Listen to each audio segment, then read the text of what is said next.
Pernah makan kan? Shalom. Haleluya. Ketika kita bilang shalom, Bapak Ibu, itu harus dibalas dengan ungkapan syukur shalom. Karena kita bilang shalom itu bukan yel-yel ya Bapak Ibu. Kita sedang mendoakan damai sejahtera untuk orang yang kita sapa. Ada keyakinan bahwa keadaan boleh susah, keadaan boleh tidak seperti yang kita harapkan, tapi ada pengharapan yakin bahwa Tuhan pasti menolong kita dalam shalom yang kita ucapkan itu. Amin. Bapak Ibu Saudara,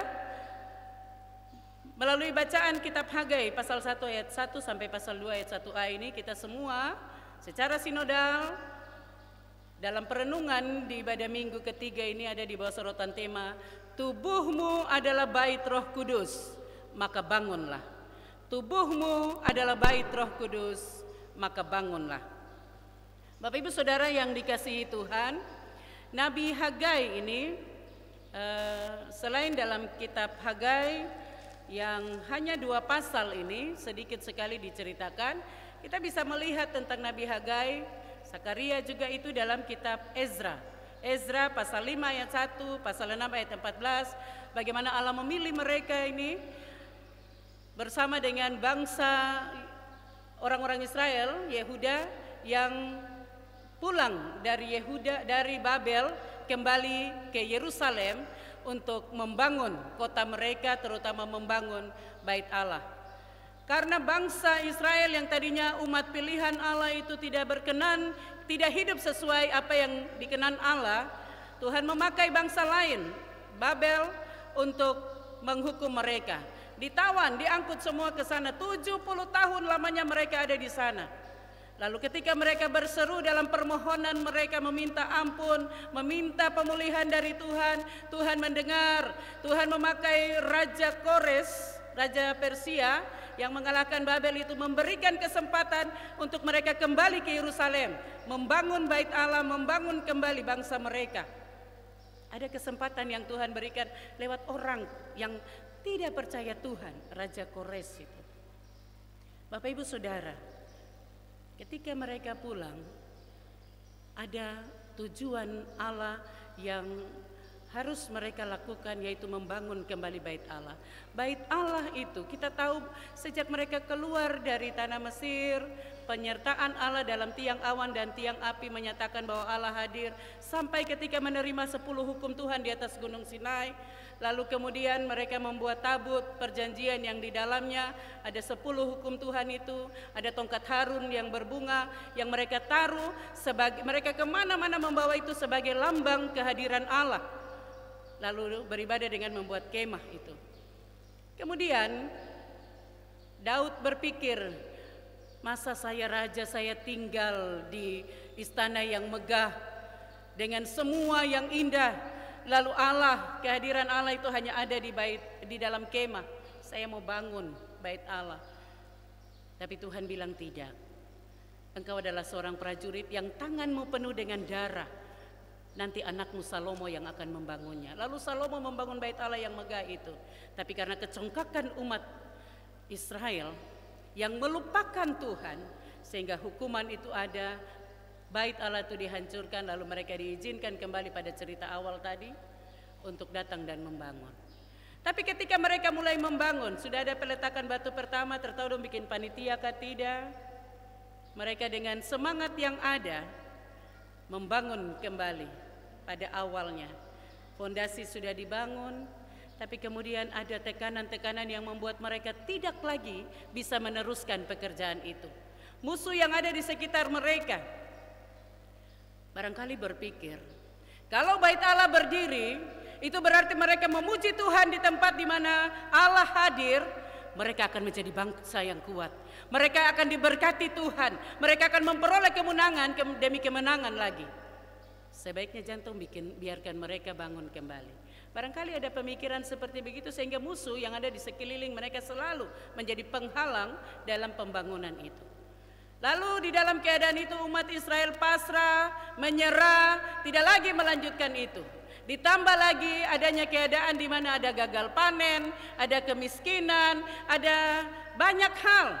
kesusahan yang membuat mereka meninggalkan pembangunan bait Allah itu, dan masing-masing fokus pada pembangunan rumahnya. Bagaimana saya berjuang supaya saya dan keluarga bisa makan, bagaimana saya berusaha supaya saya dan keluarga bisa tinggal di rumah yang nyaman, dan pembangunan bait Allah itu terabaikan. Bapak Ibu Saudara, 15 sampai 16 tahun setelah kembali dari Babel itu, bait Allah itu tinggal begitu saja, pembangunan terjalan karena masing-masing pikir saya dan saya serta keluarga punya kepentingan. Maka Tuhan suruh Hagai pergi dan sampaikan kepada mereka pada tahun kedua zaman Raja Darius, ya, bulan ke-6, hari pertama bulan itu, penanggalan yang tepat sekali.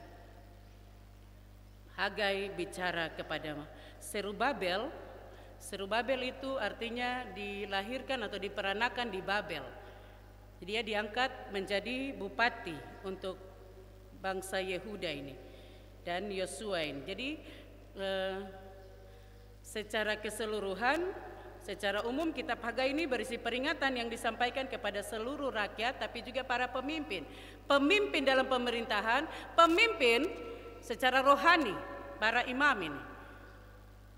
Pesannya ayat 2 bilang, beginilah firman Tuhan semesta alam, bangsa ini.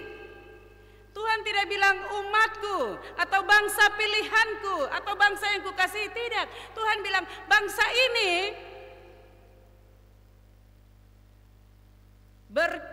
berkata, sekarang belum tiba waktunya untuk membangun kembali rumah Tuhan.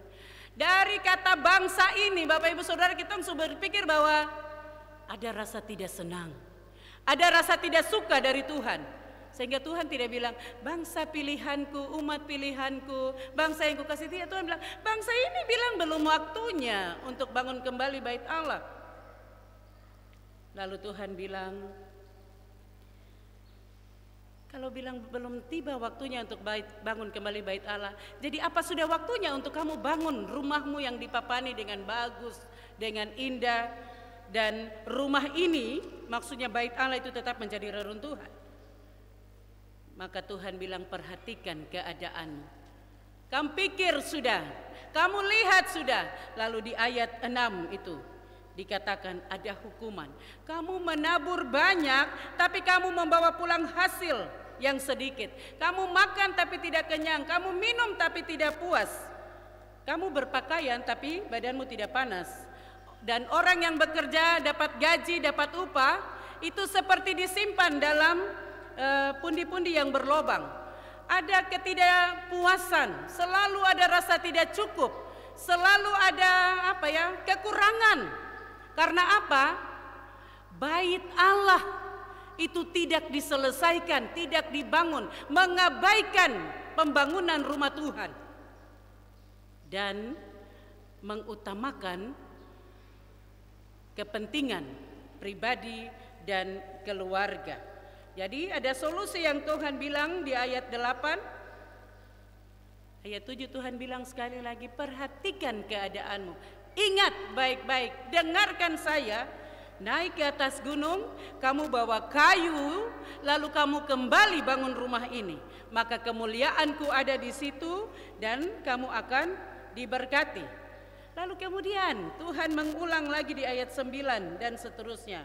Kamu mengharapkan banyak tapi hasilnya sedikit.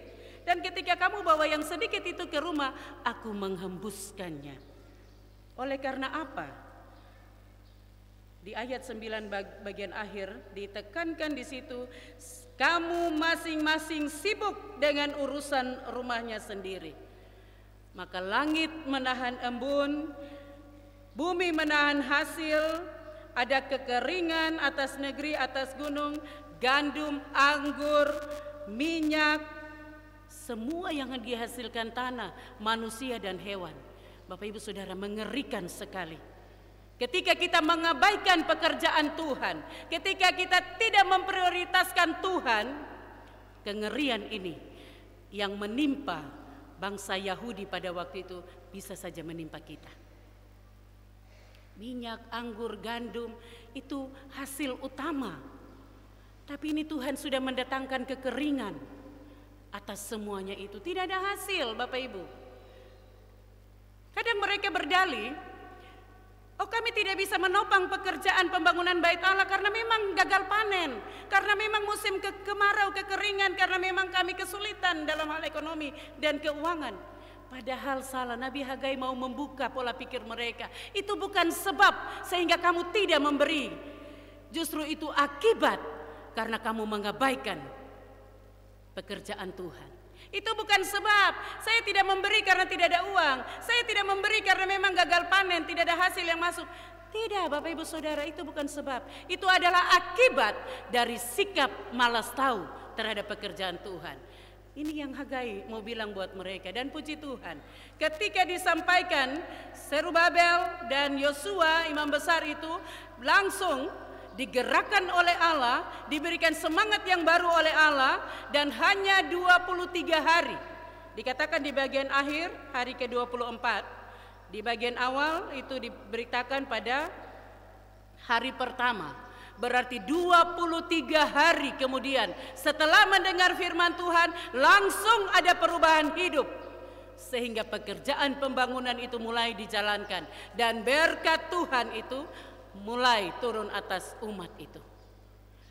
Kuasa Tuhan menaungi mereka semua. Bapak Ibu Saudara yang dikasihi dalam Tuhan Yesus Kristus, dari bagian firman Tuhan ini ada 3 hal penting yang saya ingin bagikan buat kita, menjadi pelajaran buat kita dalam kehidupan kita setiap hari. Yang pertama, Bapak Ibu Saudaraku, harus menjadikan Tuhan sebagai prioritas tertinggi dalam hidup kita. Segala sesuatu menyangkut Tuhan, menyangkut pekerjaan Tuhan, harus diprioritaskan, harus diutamakan, Bapak Ibu Saudara, di atas segala-galanya. Ada banyak orang yang sibuk dengan pekerjaan, sibuk dengan kuliah, sibuk dengan hobi, sibuk dengan kegiatan-kegiatan lain, sibuk dengan usaha yang lain, Bapak Ibu Saudara, sampai mengorbankan waktu-waktu ibadah. Benarkah betul? Bapak Ibu Saudara, Tuhan ditempatkan pada urutan ketiga, keempat. Nanti ada soal baru, Tuhan Yesus tolong kami, Tuhan Yesus tolong saya. Banyak orang sibuk cari berkat, tapi lupa untuk datang kepada sumber berkat itu. Cari berkat sampai ke sana kemari, Bapak Ibu, tidak akan diberikan karena engkau tidak datang kepada sumber berkat, yaitu Allah, Tuhan yang hidup. Matius 6 ayat 33, Tuhan Yesus bilang, tetapi carilah dahulu kerajaan Allah dan kebenarannya, maka semuanya akan ditambahkan kepadamu. Cari Tuhan, Bapak Ibu Saudara, dengan beribadah kepada Dia, dengan melayani Dia dan sungguh-sungguh taat dan setia mengikuti kebenaran firman-Nya. Lakukan dengan takut dan setia. Ini janji Tuhan, Bapak Ibu Saudara, bukan pendeta yang bicara. Semuanya akan ditambahkan. Tapi banyak orang tidak mengerti ini. Jadi lebih memilih korbankan pertemuan dengan Tuhan daripada kegiatan-kegiatan yang lain. Kalau saya pikir Bapak Ibu, kalau kita orang semua mengerti bagian ini, memprioritaskan Tuhan di atas, sungguh mati PKB Sion pasti penuh kalau ibadah. Rayon Efata dan yang lain-lain, minta maaf saya sebut Efata karena berasal dari Rayon Efata jadinya. Galilea dan lain sebagainya, Bapak Ibu. Karena ada pemikiran bahwa Tuhan diutamakan. Tuhan yang kasih saya kerja, jadi saya pergi cari Tuhan sebagai tanda syukur. Kalau nanti Tuhan mau memberkati saya, haleluya, puji Tuhan. Tapi kalau tidak, saya percaya Tuhan tidak akan tinggalkan saya. Karena saya hidup sampai sekarang itu karena Tuhan. Kalau Tuhan percayakan jabatan, saya pakai untuk memuliakan Tuhan. Bapak Ibu, banyak orang puas dengan apa yang sudah ada, sehingga dia tidak mau lebih lagi mencari Tuhan. Padahal Tuhan sudah bilang, cari saya, apa yang kurang akan saya tambahkan. Dan berkat itu jangan kita berpikir uang, materi, harta, tapi umur panjang, damai, kekuatan di tengah kesukaran, pengharapan di tengah kesulitan. Itu berkat-berkat yang tidak terbeli, yang Tuhan siapkan bagi orang-orang yang datang mencarinya, selain berkat-berkat jasmani. Kalau Bapak Ibu mengerti bagian ini, bapak-bapak akan hadir dalam ibadah PKB. Akan penuhi atau melebihi ibu-ibu dan anak-anak sebagai warga terbanyak dalam ibadah KSP. Di mana-mana sama, ibu-ibu dengan anak-anak saja. Macam dong janda kah, terada suami dong sibuk, tinggal di rumah, tertahu bikin apa saja. Bapak tidak pergi, bapak bilang, pi ibadah KSP sana. Anak nanti dia besar dia kan ingat gitu, oh jadi bapak petugas itu perintah orang untuk ibadah, baru sendiri minum kopi tinggal di rumah. Anak-anak zaman sekarang dong tidak lihat apa yang bapak dan ibu bilang, tidak boleh ini, tidak boleh itu. Tapi mereka mempraktekkan apa yang mereka lihat dari teladan bapak ibu saudara. Bapak ibu jangan banyak alasan untuk tidak pergi ibadah. Oke lah kalau mungkin ada pekerjaan yang memang penting, mendesak dan tidak bisa ditinggalkan. Tapi jangan juga selama 1 bulan tidak datang ke ibadah toh. Itu terlalu Bapak Ibu. Orang yang menjauhkan diri dari persekutuan ibadah, dia sedang bicara buat Tuhan dan orang lain bahwa saya tidak butuh Tuhan. Itu yang bahasa Inggris bilang ayaine. Bukan ya, bahasa biak ya. Oh maaf. Saya ini sudah merasa hebat tanpa Tuhan, sehingga tidak mau pergi cari Tuhan. Bapak Ibu bahaya, bahaya. Para pelayan, majelis jemaat, badan pelayan unsur, panitia-panitia, penanggung jawab di KSP, di rayon, Bapak Ibu mari. Ada banyak orang yang bisa melakukan pekerjaan itu, tapi kalau Tuhan percayakan Bapak Ibu, itu berarti engkau berharga bagi Tuhan. Amin. Tuhan sedang memberikan sesuatu yang baik sekali kepadamu. Mungkin saat ini engkau kesulitan menjalankan tugas tanggung jawab itu, tapi percayalah, dalam setiap tanggung jawab yang Tuhan berikan ada 1001 kekuatan dan kemampuan yang Dia siapkan, dan ada berkat-berkat luar biasa di depan sana yang Dia siapkan ketika engkau taat setia sampai pada akhirnya. Jangan sia-siakan kepercayaan Tuhan. Ada ibu-ibu juga yang bilang, aduh saya terapi ibadah kan pergi sudah, saya jaga anak ini. Nanti ibadah baru anak tidak ribut lagi. Bapak ibu, terutama ibu-ibu saya mau bilang, jangan sampai ada sesuatu yang Tuhan berikan yang menjadi penghalang kita untuk datang kepada Tuhan. Nanti Tuhan ambil. Kalau pekerjaanmu menghalangi engkau untuk datang kepada Tuhan, Bapak ibu, kau tidak akan naik-naik, hanya sampai di situ saja. Anak itu diberikan menjadi berkat, bukan untuk menjadi penghalang dan tidak pergi ibadah. Bawa dia pergi. Yang lain juga kalau anak ribut, terlalu marah. Supaya anak itu bertumbuh dalam persekutuan, dia mengenal, dia belajar. Dan diberkati Tuhan dalam pertumbuhannya. Ini kadang tong bawa ibu-ibu memang kadang mau pergi tapi ini anak baru menangis langsung semua sebalik lihat begini. Sudah yang mata tajam. Akhirnya yang lain tersisi dan tidak mau datang. Kita yang harus merangkul, tidak apa-apa. Kita semua dulu pernah kecil, toh tidak ada yang lahir langsung mengerti tata tertib peribadahan, toh. Jadi biarkan Bapak Ibu, supaya semua orang datang dan memprioritaskan Tuhan. Yang kedua Bapak Ibu, setelah menempatkan Tuhan pada prioritas utama, maka pasti bisa diwujudkan dalam kegiatan pelayanan dan pekerjaan pembangunan fisik dalam jemaat. Pekerjaan pembangunan fisik itu bukan tanggung jawab panitia saja Bapak Ibu Saudara. Bukan panitia saja yang harus berjuang, tapi semua warga jemaat ikut bertanggung jawab. Jadi nanti kalau ada sumbangan, entah itu panitia sidang jemaat, panitia hari-hari besar, panitia pembangunan, Bapak Ibu kalau terima dapat iuran, dapat kartu untuk sumbangan atau dikasih tahu, tidak usah sungut-sungut. Ini apa lagi? Satu belum selesai, satu lagi. Kita baru mau tarik napas, ada sumbangan apa lagi? Bapak Ibu, kalau terakasih diam toh, tidak usah bicara, diam. Terakasih baru ribut sampai. Ada yang begitu di sini? Dia pakai baju warna apa? Dari rayon mana itu? Tidak ada toh? Jemaat Sion itu jemaat yang bagus. Dari atas mimbar sini bagus. Bapak Ibu Saudara, kalau tidak ada uang diam. Kita topang dengan doa.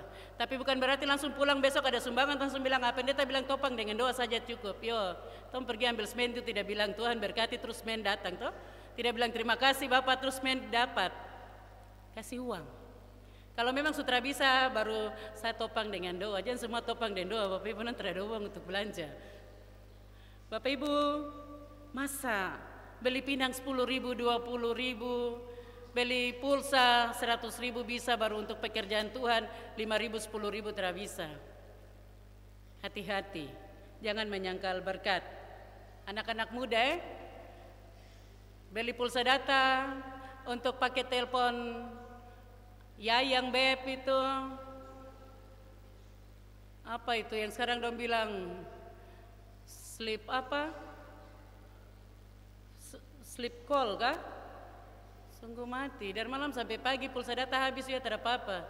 Tapi kalau suruh minta sumbang, atau belum kerja, mama dong belum kirim uang, orang tua belum kirim uang, tidak ada uang. Nanti untuk yang lain-lain itu cepat, jangan. Belajar hari ini prioritaskan Tuhan. Apa yang engkau punya berikan untuk Tuhan. Kalau tidak bisa kasih uang, kasih tenaga, kasih waktu untuk Tuhan. Jangan beli yang lain bisa baru untuk Tuhan tidak bisa.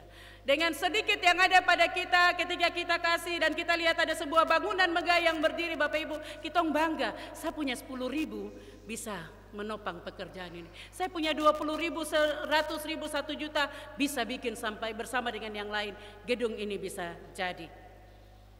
Dan untuk panitia-panitia, Bapak Ibu yang dipercayakan mengelola keuangan, pakai baik-baik.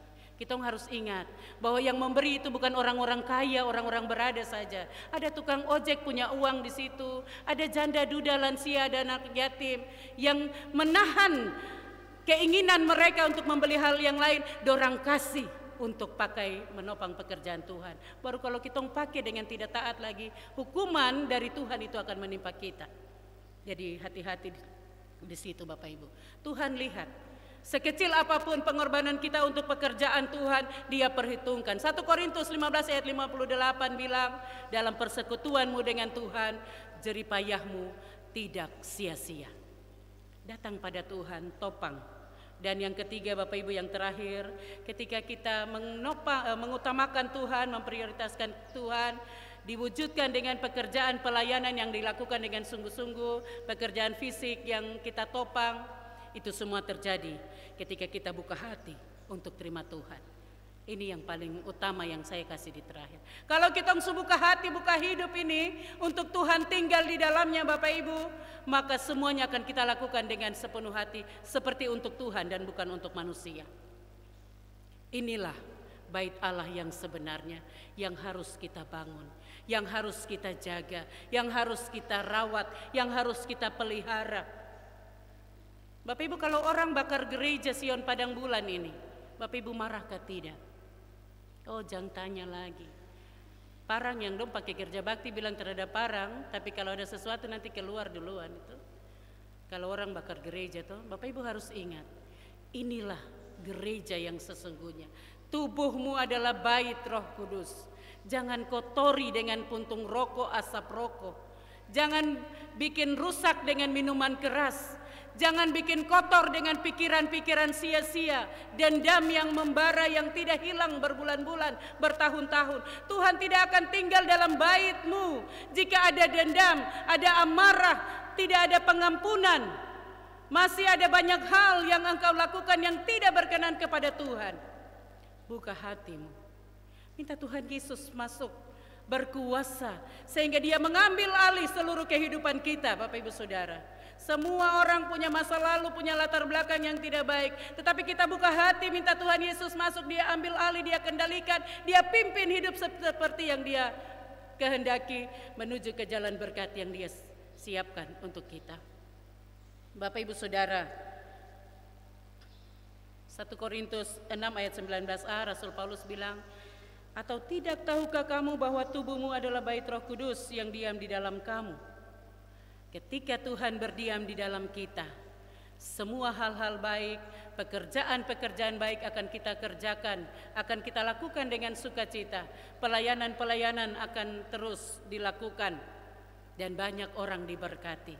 Banyak orang diberikan pemulihan sehingga hidup di dalam Tuhan, Tuhan dimuliakan. Kita akan berkata, hidupku bukannya aku lagi, tapi Yesus yang diam di dalam aku. Bapak Ibu Saudara, menutup atau mengakhiri khotbah ini saya punya satu ilustrasi. Ada anak-anak kecil dari sebuah panti asuhan. Mereka diundang oleh satu orang kaya di satu kota, kaya sekali. Lalu ketika mereka anak-anak ini datang, sudah disiapkan makanan yang melimpah ruah, hadiah yang banyak sekali. Anak-anak itu dengan bebas ditanya, siapa mau makan ini, siapa mau es krim, siapa mau, semuanya ada. Lalu dibagikan hadiah, siapa yang mau ini, siapa yang mau, silakan pilih. Ada satu anak yang dia diam saja, matanya itu cari seperti mencari-cari sesuatu, seseorang begitu atau sesuatu. Dia cari-cari. Begitu diperkenalkan, ada satu bapak masuk dan diperkenalkan, anak-anak, inilah Tuan yang punya rumah, yang memberikan makanan dan bagi hadiah untuk kita. Itu baru anak itu dia bergerak, dia lari dan langsung dia berlutut di bawah kaki Tuan yang kaya itu. Lalu dikasih tahu, pelayan-pelayan kasih tahu buat Tuan itu, anak ini dari tadi ditanya siapa yang mau makan, siapa yang mau minum, siapa yang mau hadiah, dia diam. Tapi ketika dia lihat Tuhan datang, Tuan datang, orang kaya itu datang, dia langsung lari dan peluk kaki Tuan. Lalu Tuan itu tanya, nak, kenapa kau tidak mau makanan dan mainan? Kenapa peluk kaki saya, kaki bapak? Lalu dia bilang, Tuan, makanan itu bisa habis kalau saya makan di sini atau saya bawa pulang ke panti. Mainan itu bisa saja rusak suatu saat ketika saya bawa pulang ke panti. Tapi saya mau jadi anak Tuan, supaya apa yang Tuan miliki itu pasti menjadi milik saya, karena saya adalah anak Tuan. Bapak Ibu Saudara, banyak kali kita tidak sadar bahwa kita ini adalah anak-anak Tuhan, ahli waris kerajaan sorga, yang harus menjaga kekudusan bait Allah ini supaya Tuhan berdiam di dalamnya, yang harus menopang pekerjaan-pekerjaan dan pelayanan Tuhan. Karena kita adalah orang-orang yang diberkati untuk memberkati. Dalam melakukan apa yang Bapa kita kehendaki, maka selalu akan tersedia berkat untuk kita. Tuhan pasti menolong, memberkati Bapak Ibu Saudara, anak-anak sekalian. Amin.